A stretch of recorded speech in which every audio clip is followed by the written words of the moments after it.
elemento que se constituye, ese elemento que se constituye en parte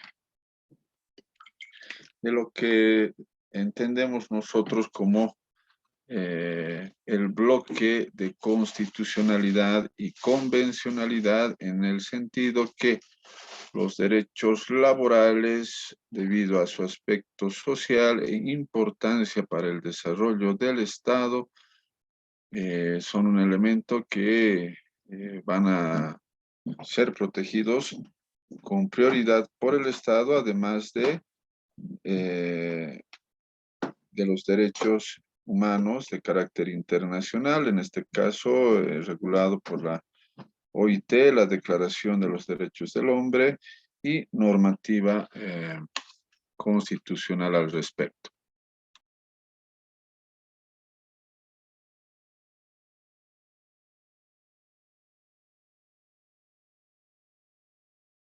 Ahora bien, este elemento también habíamos establecido en una anterior clase que el derecho laboral es una de las ramas de las ciencias jurídicas que abarca el conjunto de normas positivas y doctrinas referentes a las relaciones entre el capital y la mano de obra, entre empresarios y trabajadores, ¿no? En los aspectos legales, contractuales y consuetudinarios. Es ahí donde surge el Estado como poder neutral y superior para establecer los fundamentos del trabajo, derechos y deberes de ambas partes dentro del proceso productivo. Cuando damos una definición del derecho de trabajo, no existe una definición única, sino que existen varias definiciones referido a lo que es el derecho del trabajo, dependiendo de las escuelas, de la doctrina y del tipo de Estado en donde se aplica esa normativa, la normativa laboral. En este caso podemos decir que es una rama de las ciencias eh, jurídicas, perdón, de las ciencias jurídicas que abarca el conjunto de normas positivas. Conjunto entendemos como un todo a partir de la teoría kelseniana, que establece claramente que ninguna ley puede ir contra la constitución política del Estado, el control de convencionalidad y convenios y tratados suscritos por el Estado que tienen la calidad de ley y que están y tienen un carácter vinculante. En este sentido, las normas positivas se refieren también a aquella norma que está escrita. Positivada significa que está vigente, ¿no?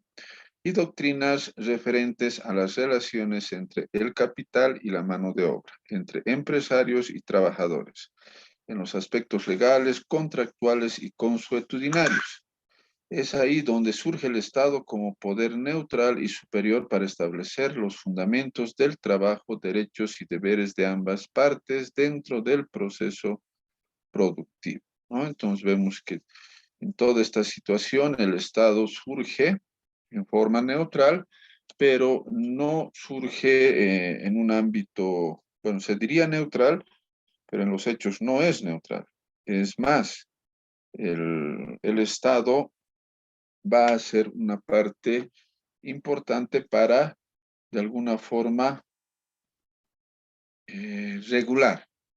Y regular no podemos decir de una forma neutral, sino a favor del desposeído. En este caso, un elemento constitucional que nosotros podemos establecer como una analogía sería el principio de discriminación positiva. A ver, alguien que haya tenido estudios en constitucional, ¿alguien me puede hablar acerca de la discriminación positiva?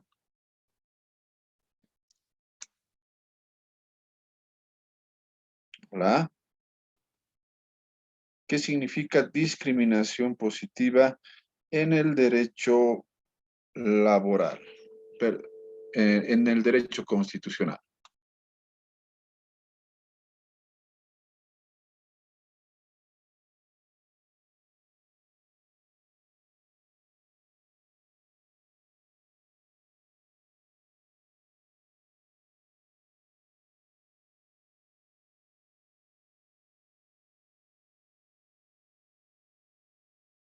Nadie.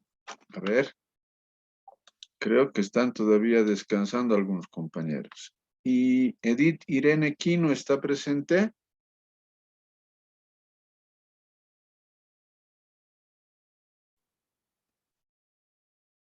Sí, doctor. ¿Cómo entendemos esa situación de la discriminación positiva? Referido, en este caso, al derecho laboral. A ver.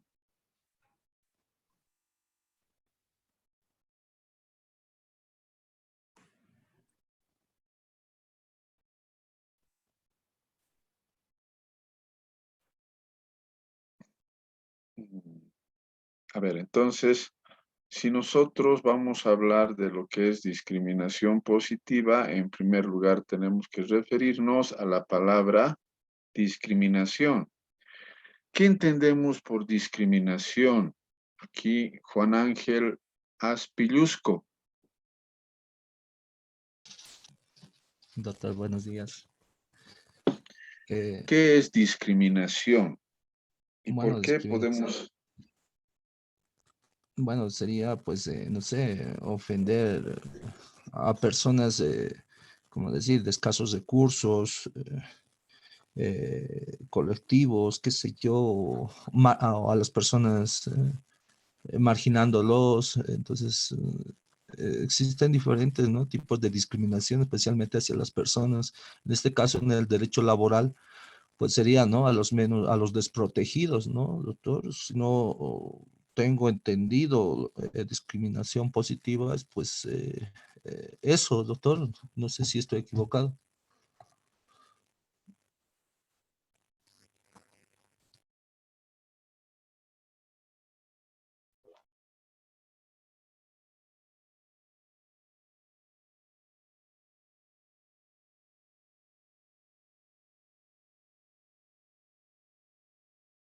Bueno, no, cuando estamos hablando, está bien ese tema que dice el compañero, discriminación. ¿Qué tipo de discriminación, no? La palabra primera, discriminación, establece un elemento, ¿no? Discriminar, no dar un trato igualitario, ¿no? Se discrimina a unos y se favorece a otros. Eso sería la discriminación.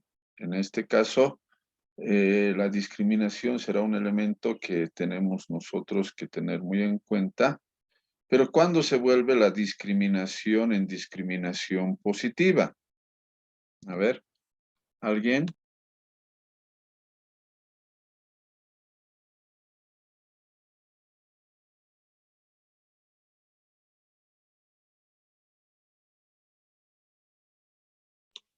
Bueno, se vuelve discriminación positiva cuando antes de la Constitución aprobada el año 2009, la nueva Constitución Política del Estado, existían sectores que eran discriminados, ¿no?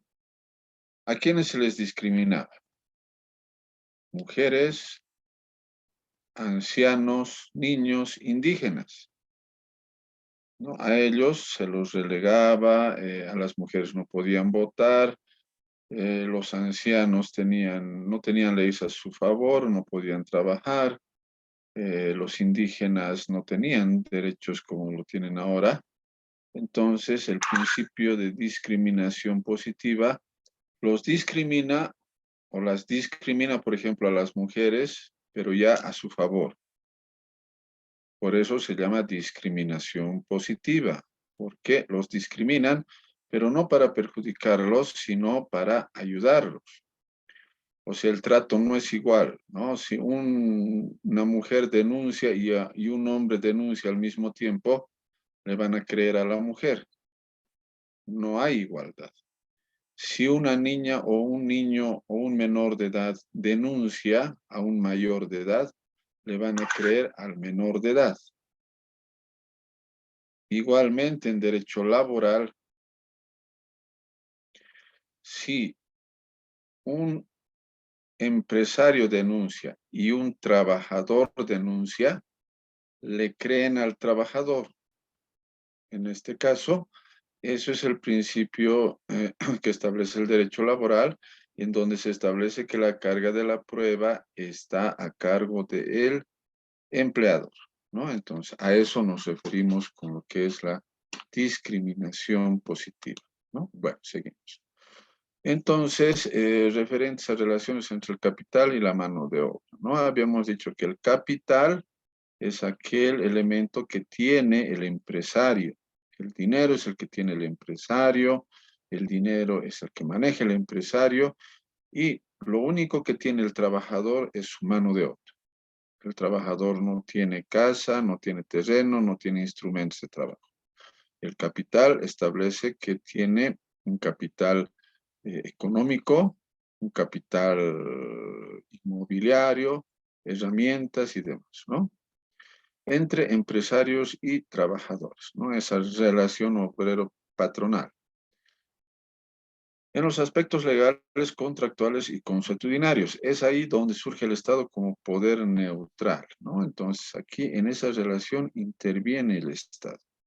No es una relación tan suelta, digamos, sino que es una relación en donde el trabajador y el empresario conviven y que a raíz de esa situación el Estado interviene. Fundamentos del trabajo, derechos y deberes de ambas partes dentro del proceso productivo, ¿no? Entonces, esos elementos tenemos que tomar en cuenta. Ahora, en el derecho del trabajo se han empleado varias denominaciones como derecho social, derecho obrero, derecho corporativo, derecho laboral, siendo la primera y la más acertada. Sin embargo, para la mayor comprensión del tema citaremos otras definiciones. Ya habíamos hablado de Alejandro Gallard en su definición, Walter Linares, Pérez Botija, ¿no?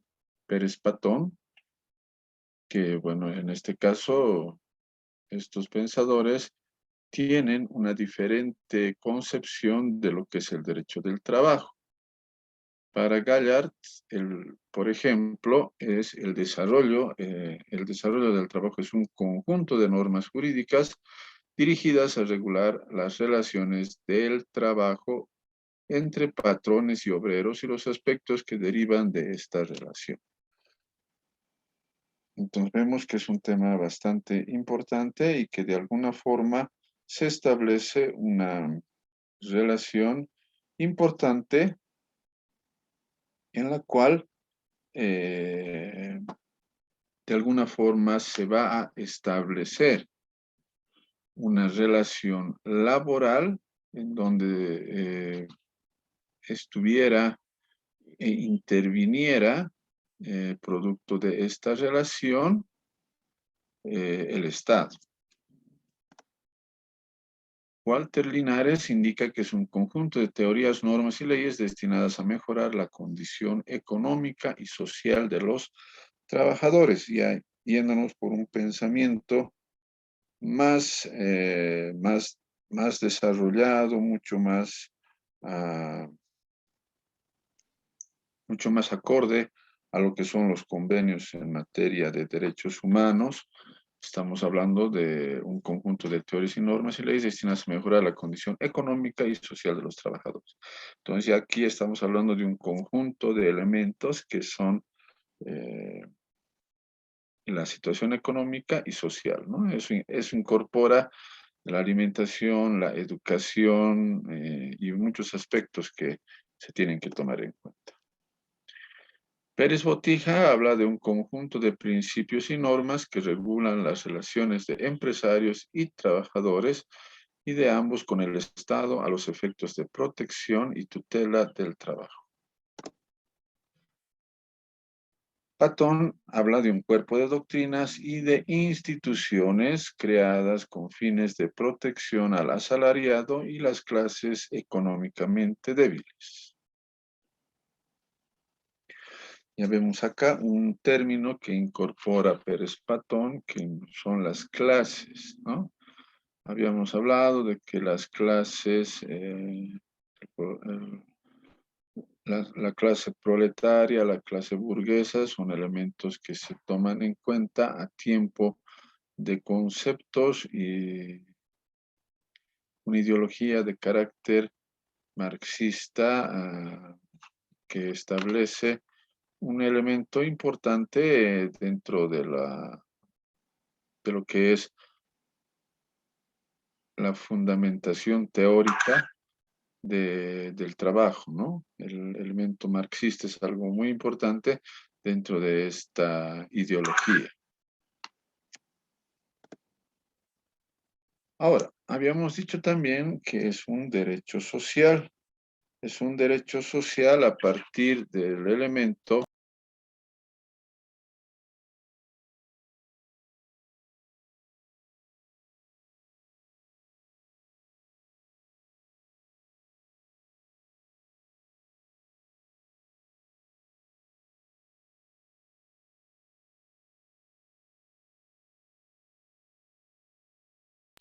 ahora. El derecho social señala que todo derecho es social ya para la sociedad, por lo que tiende a proteger al débil frente al fuerte y busca establecer la normalidad jurídica mediante la justicia social. Ese elemento es muy importante también para entender que la situación, ¿no?, del Estado. Proteger al débil frente al fuerte y busca establecer la normalidad jurídica mediante la justicia social.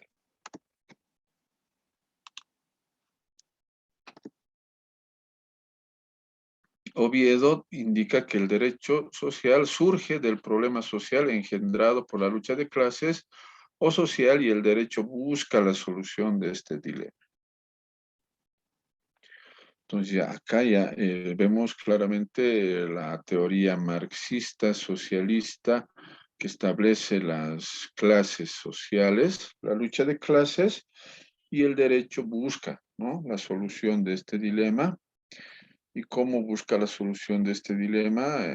Llevando adelante una serie de elementos que van a tratar de cuidar y proteger este derecho que es de la sociedad, el derecho a la igualdad de partes, ¿no? Habíamos dicho que es muy importante la igualdad de partes, puesto que dentro de una relación obrero-patronal no existe igualdad, ¿no? Este elemento que el empleador tiene todo un aparato económico, técnico, que de alguna forma puede y perjudica al trabajador, ¿no? Puesto que él tendrá el dinero, tendrá los abogados, tendrá absolutamente todos los medios materiales, técnicos, para ganar un juicio, ¿no? Es por eso que García Oviedo establece que es un problema social engendrado por la lucha de clases o social y el derecho busca la solución de este dilema. ¿Y cómo ha buscado la solución de este dilema, de esta lucha de clases? Dándole preferencia al trabajador, la presunción de que todo lo que dice el trabajador es cierto.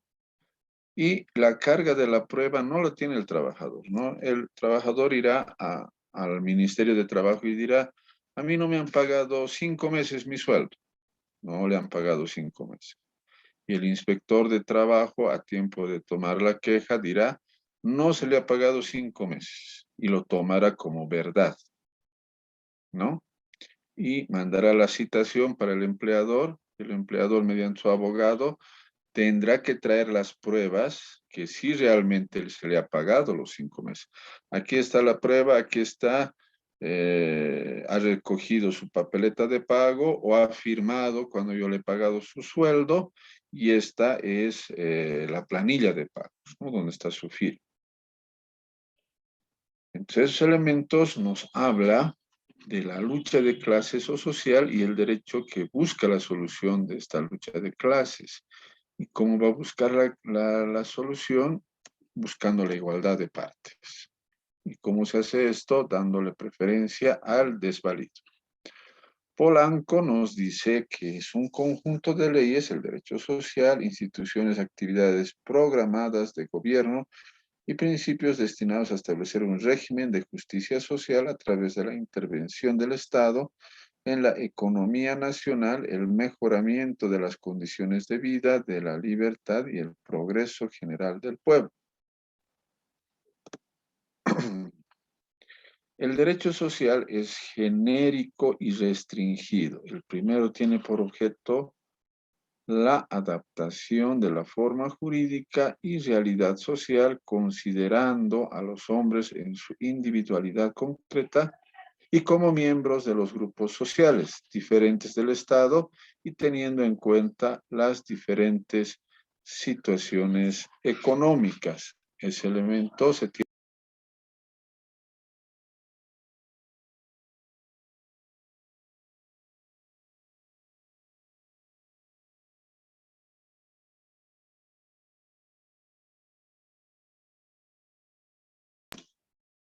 tiene por objeto, hemos dicho, la adaptación de la forma jurídica y realidad social, considerando a los hombres en su individualidad concreta y como miembros de los grupos sociales diferentes del Estado, y teniendo en cuenta las diferentes situaciones económicas, ¿no?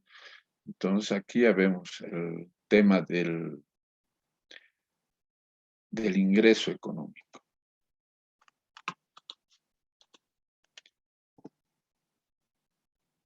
Entre ellos existentes. El segundo es el conjunto de principios y leyes imperativas cuyo objetivo considera el bien común para ayudar a satisfacer convenientemente las necesidades vitales de la familia y del individuo que depende del producto de trabajo.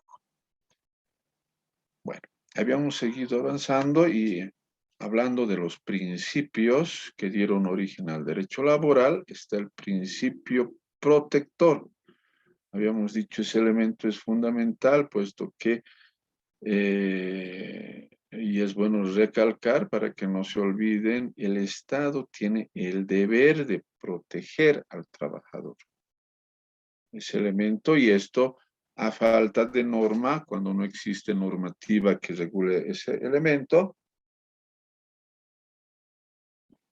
están los principios, en este caso, el principio protector, por el cual el Estado tiene la obligación de proteger al trabajador asalariado y de toda relación que emane del trabajo.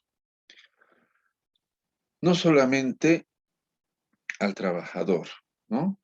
Habla de toda la relación que emane del trabajo. ¿Eso qué significa? Que tiene que cuidar al trabajador y a su prole. ¿Qué habíamos dicho que es la prole?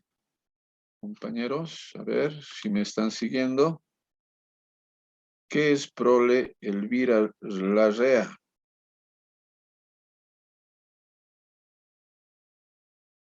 ¿Aló, Elvira?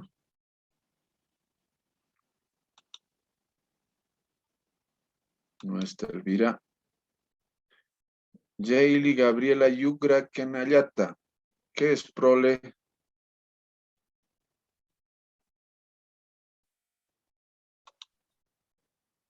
Es la descendencia del doctor. Ya, sí, así es, los hijos que uno tiene, ¿no? El trabajador. Muy bien, ya. Bueno, continuamos.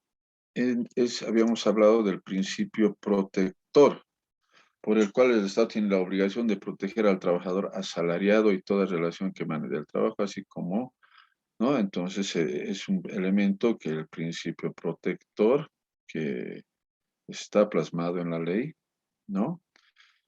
Y que es un principio muy importante, tal vez el más importante, que establece que se debe cuidar al trabajador, ¿no? Al asalariado, porque a él y a toda su familia. Ese elemento es un elemento que va a, de alguna forma, establecer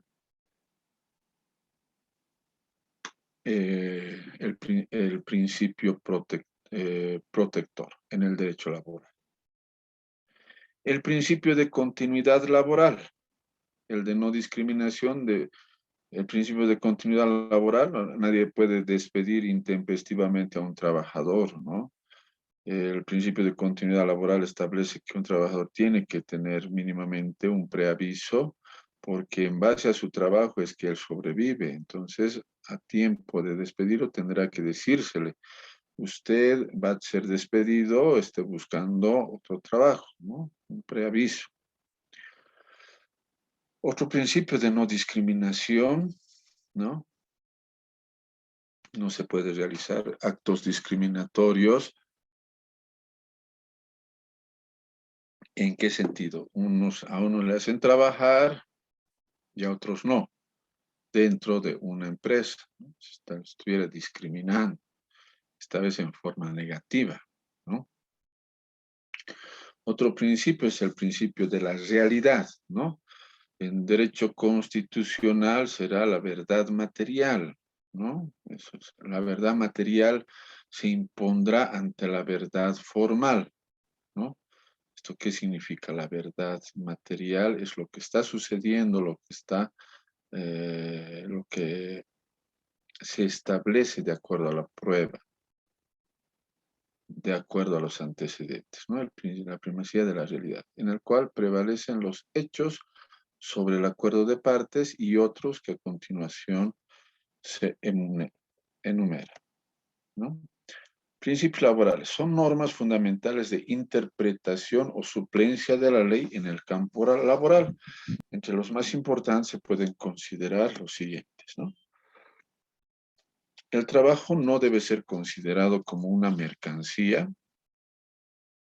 Obviamente les he dicho que ya es un tema social el trabajo, por eso esta área del derecho laboral es referida al área del derecho social. Hemos dicho que existe el derecho público, ¿no? El derecho público que es el derecho al trabajo, el derecho constitucional, el derecho penal, por ejemplo. El derecho privado, que es el derecho civil, el derecho comercial, y el derecho social, que también aquí incorpora el área social, lo que es el derecho laboral. El trabajo no debe ser considerado como mercancía, a partir que no lo es, ¿no? No podemos vender el trabajo como si fuera un libro, como si fuera un, un lote de quesos, de miel. No podemos vender de esa forma, sino que el trabajo es un tema social, ¿no? El salario debe asegurar un medio de vida conveniente. ¿Esto qué significa? Que el salario debe necesariamente establecer un elemento fundamental que es un medio de vida. Esto significa que mediante ese salario el trabajador pueda mínimamente establecer lo mínimo para que él y su familia puedan sustentarse. Y esto el Estado regula a partir de lo que es la aprobación del salario mínimo. Cada año, ¿no? A veces hay un incremento, a veces siempre hay un tema por el tema de la inflación y demás elementos. Ahora, el salario debe ser igual sin distinción de sexos por trabajo de igual valor, ¿no? Entonces estamos hablando también de un elemento que nosotros establecemos como es la no discriminación. Trato igualitario a trabajadores extranjeros sin privilegios nacionalistas ni diferencias xenófobas, ¿no? Ese elemento es un tema también convencional que establece que todas las personas, ya sea de un país o de otro, tienen los mismos derechos, las mismas obligaciones, y en base a esa situación se establece con claridad un elemento fundamental como es el tema laboral, ¿no? En este caso, un extranjero, un boliviano que esté en Argentina, si es tratado de otra forma al de los argentinos, es un trato discriminatorio. Y si se lo maltrata, también existe lo que es la xenofobia, ¿no? Ese elemento que de alguna forma puede perjudicar lo que es y perjudica totalmente la relación laboral. Por otra parte, también existen lo que son las leyes y demás normas laborales, deben ser interpretadas conforme a las finalidades y propósitos que les inspiren, ¿no? Entonces tenemos que tomar en cuenta que las leyes, la norma laboral, se tienen que ser interpretadas conforme a los fines, ¿no? En fines del Estado, por ejemplo, el vivir bien será en nuestra legislación. El vivir bien a partir de qué elementos, de tener lo mínimo para satisfacer a una vida, ¿no? Tener una educación fiscal pública y gratuita, una educación superior, igual, como les había dicho, usted está en una universidad pública, por tanto, se está estableciendo y se está aceptando las finalidades y propósitos que inspira la ley, ¿no? Ahora, en presencia de varias normas igualmente aplicables o contradictorias, ha de preferirse la más favorable al trabajador. Ese elemento es también muy importante a tiempo de establecer una figura que es muy importante, la cual es que en materia laboral y en materia penal, la norma es retroactiva, ¿no? Pero solamente cuando favorece al trabajador, en este caso, ¿no? Al trabajador, y cuando favorece al imputado, ¿no? Ese es es un principio constitucional, ¿no? Porque la ley no puede ser retroactiva en ningún caso, pero solamente será retroactiva en ese elemento, ¿no? Cuando se establezca ese elemento que es fundamental a tiempo de establecer con claridad lo que nosotros estamos buscando, ¿no?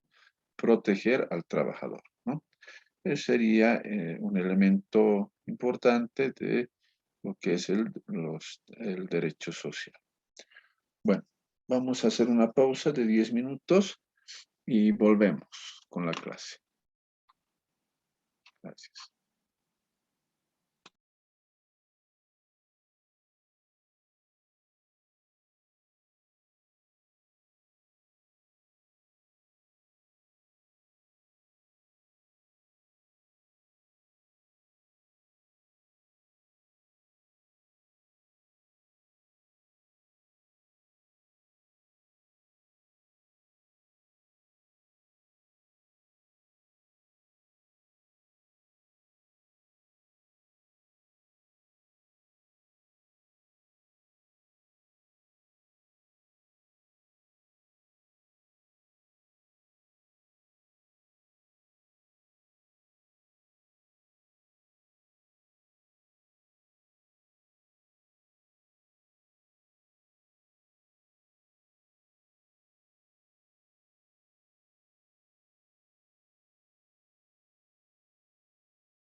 Bueno,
bueno, continuamos. Habíamos hablado de la presencia de varias normas igualmente aplicables o contradictorias, ha de preferirse la más favorable al trabajador. Habíamos dicho en este caso que es un principio de lo que es la discriminación positiva, en este caso dirigido a los trabajadores, ¿no? Y un elemento constitucional y una excepción a la retroactividad de la normativa es en materia laboral y en materia penal. En este caso, favoreciendo siempre al trabajador.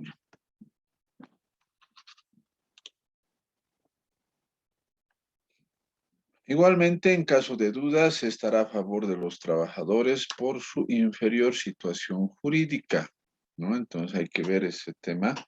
También cuando existe algún elemento referido a su situación jurídica inferior, también en caso de duda, ¿no?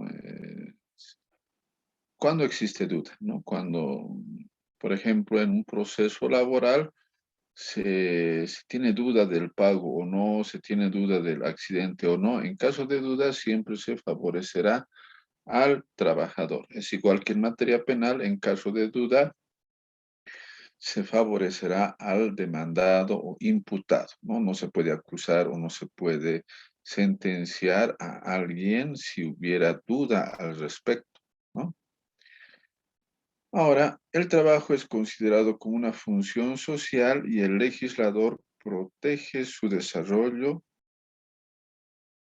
La legislación dictada no tendrá eficacia jurídica si está afuera objeto de renuncia, ¿no? En este caso, cuando el trabajo es considerado una función social, el legislador protege todo ese elemento que es el trabajo y la legislación dictada no tendrá eficacia si está fuera objeto de renuncia, ¿no? O sea, si el trabajador es obligado o tal vez por engaños le dicen que renuncia a sus beneficios sociales y este trabajador firma un documento renunciando a por decirles, a su aguinaldo, esta renuncia a sus derechos sociales no tendrá eficacia jurídica, ¿no?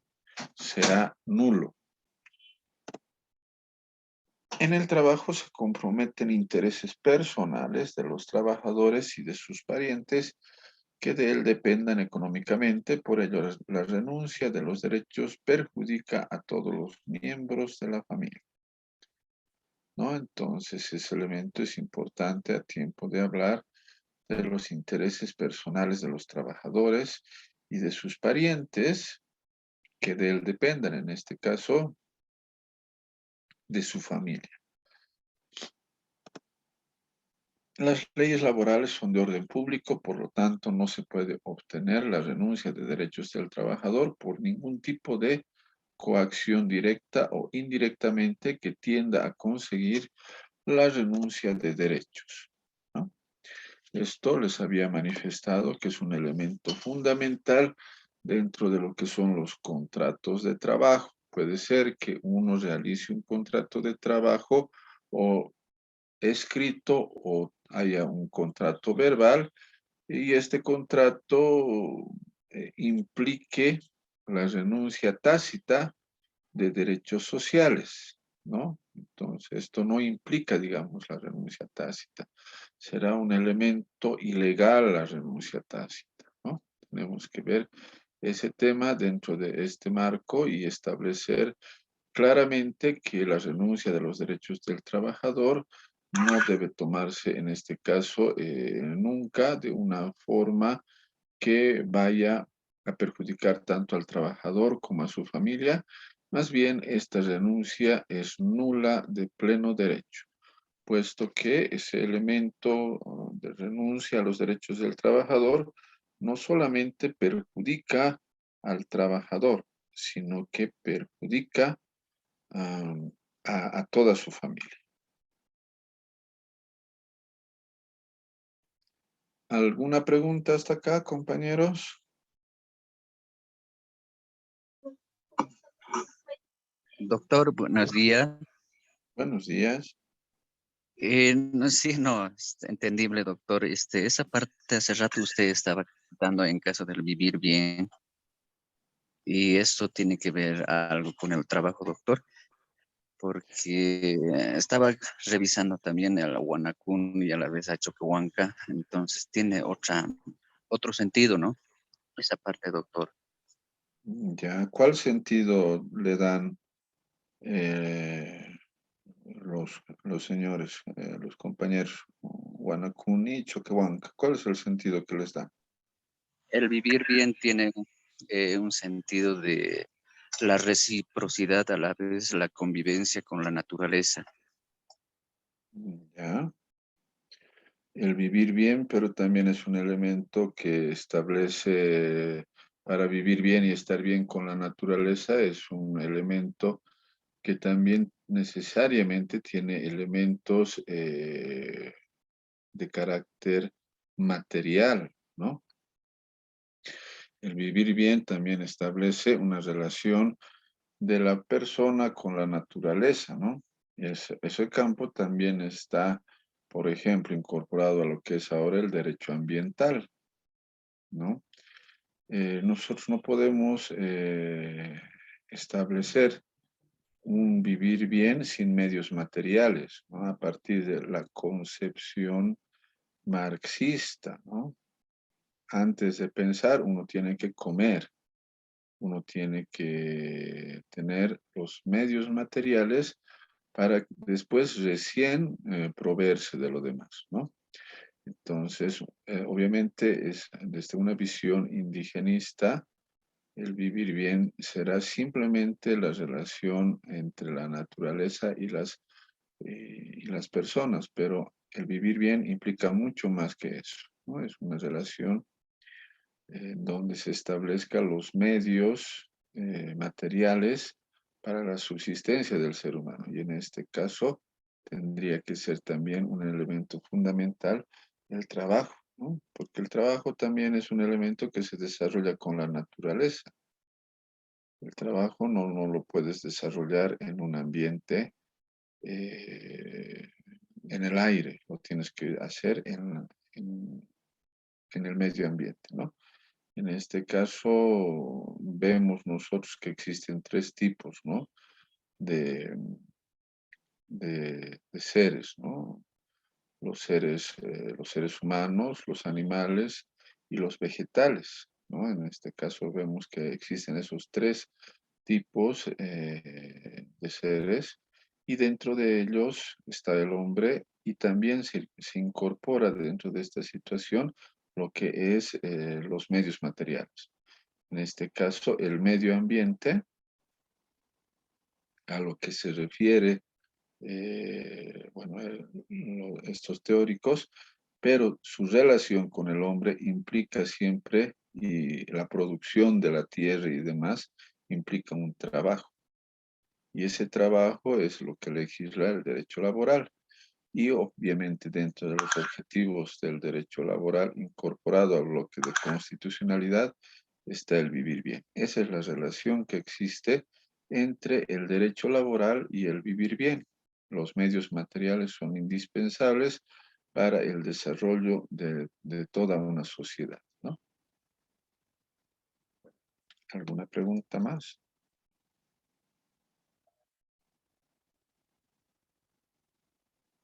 Bueno, entonces con esto habríamos concluido lo que es el tema 2, ¿no?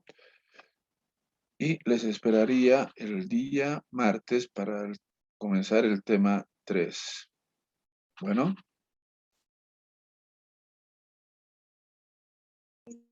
Hasta luego, doctor. Gracias. hasta luego. Hasta luego.